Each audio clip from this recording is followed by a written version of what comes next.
does have to do with St. Augustine. You guys are both amazing representatives of St. Augustine, but this one's going to be a little shocker for some of these people. St. Augustine parking penalties set to soar by 185%. Parking in downtown St. Augustine is about to get a lot more expensive. St. Augustine commissioners are expected to vote Monday on a plan to raise certain that's a very key word, parking fees from $35 to $100, a 185% increase for the violation inside the designated areas and bordered by Old Mission Avenue, the Matanzas River, South Street, and San Sebastian River. That zone covers much of the historic district. It's basically in that area where we were having trouble with night of lights. The higher fine would apply to blocking crosswalks or driveways. That's a big problem. In residential zones without permit, exceeding meter time limits, or failing to pay, and stopping in areas reserved for buses, shuttles, and rideshare.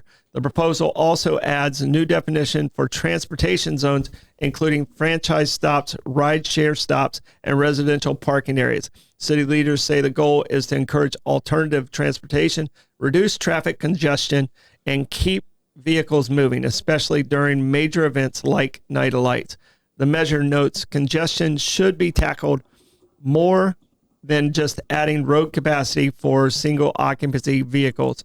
If approved Monday, the tougher penalties could take effect soon after. All right. My thoughts on that is I live downtown, and I can tell you right now the biggest problem we have as residents downtown, we understand the traffic and we get the traffic, but don't block us into our driveway. It happens a lot, and what was happening is they're like, the fine's only $35. I can't find parking. I have to pay $20 minimum anyway. I'm just going to go ahead and park right here.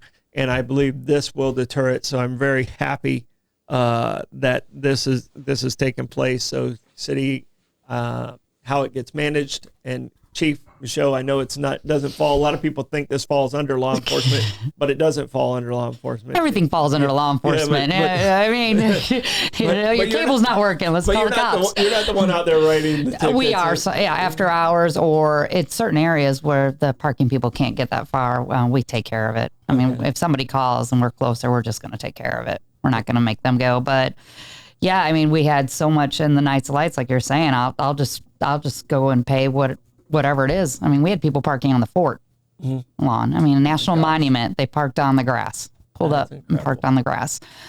So it's something that the residents were, I know we're going to talk a little bit about Nights of Lights during the meetings that they had. We had 5 public meetings on it. And that was a big concern for them. I mean, you pay a lot of taxes. Yeah.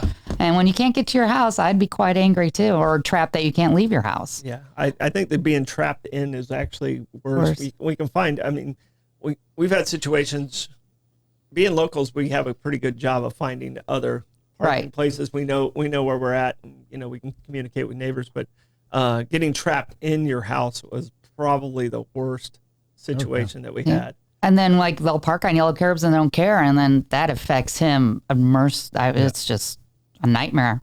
Yeah. So, I mean, hopefully this is a deterrent to keep. I think that's all that it's intended to be. Right. Yeah. Yep. Yeah. So, all right.